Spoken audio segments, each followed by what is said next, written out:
Rotary club Kakinada central charitable trust ఆధ్వర్యంలో నిర్వహిస్తున్న skill development centre సేవలను నగర ప్రజలు సద్వినియోగించుకోవాలని ట్రస్ట్ చైర్మన్ బోడ ఆనంద్ తెలిపారు. Rotary club of Kakinada central charitable trust వారి ఆధ్వర్యంలో నడపబడుతున్న స్కిల్ డెవలప్మెంట్ సెంటర్లో యువతి యువకులకు ఇంగ్లీష్ స్పీకింగ్ కోర్సులు శిక్షణా తరగతులు నిర్వహించారు. 45 రోజుల పాటు నడపబడ్డ ఈ శిక్షణా తరగతులు విజయవంతంగా పూర్తయిన సందర్భాన్ని పురస్కరించుకుని 29/11/2025 శనివారం ముగింపోత్సవ సభ జరిగింది.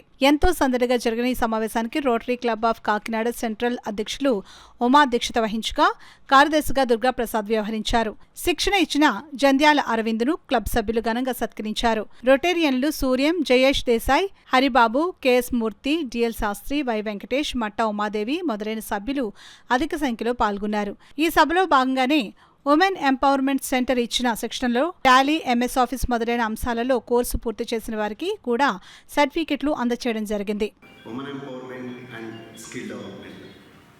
My fellow coordinator is Rotarian Jayesh Desai and treasurers of both the units. One is Women Empowerment for CS and Skill Development. Treasurer is Rotarian Haribabu. Committee for the as far as the Women Empowerment and Skill Development. Today we gather here to have the function and celebrate the valedictory of spoken English class and women empowerment where the students are completed their courses in respective computer courses.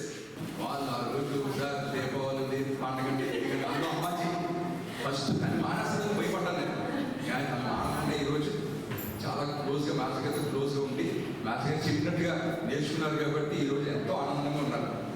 Okay, అయితే maths గారు ఎక్కడ Bhavani function మన trust ఎక్కడ నా ఇల్లు అక్కడ మన సూర్యుడి ఇల్లు రోజు అంటే పోతగారు దిగిపోతాను నేను ఎక్కిపోతాను సార్ అంటే 40 రోజులు 40 days October 9th నుంచి నిన్నటి వరకు కేవలం నేను 2-3 రోజులు మాత్రమే మాస్టర్ ఇంటికి వెళ్ళి తీసుకొచ్చాను. మిగతా అన్ని రోజులు కూడా సూర్యం టైం టు టైం అంటే నాకు ఫోన్ చేసి తీసుకొచ్చి నిస్వార్థంగా పనిచేసినప్పుడు దాని ఫలితాలు ఖచ్చితంగా ఏదో రూపాయలు ఏదో రోజు వస్తాయి. నేను కాబట్టి అయినా కూడా కొన్నాళ్ళు ఉండేవాడిని. రిటైర్ అయ్యి 10 ఏళ్ళు అవుతున్నా 77 సమయిస్తున్నా ఇంకా ఇంగ్లీష్ చెప్పుకుంటూ బతుకుంటున్నాను. మా అల్లుడు అక్కడే ఉన్నాడు. మా అల్లుడిని నేను చూడలే ఎట్లా ఉంటాడు. పెళ్లి చూపులకు వెళ్ళలే, ఎంగేజ్మెంట్కి వెళ్ళలే. డైరెక్ట్గా 2011 నవంబర్ 12వ తారీఖు ఉదయం గౌతమి ఎక్స్ప్రెస్కి మా స్టూడెంట్స్ అంతా వెళ్ళి రిసీవ్ చేసుకున్నాం. అప్పుడే మన అల్లుడు ఇట్లా ఉంటాడా అని ఆయన చూడండి. అంటే నీ ట్యూషన్కి ఇచ్చే ప్రాధాన్యత నా ఆరాధ్య దేవైన వెంకటేశ్వర స్వామి కూడా అంత కొద్ది భగవంతుడి దయ వల్ల ఇంతకాలం చదువుతున్నదంటే ఏ ప్రయోజనం సుకృతమో.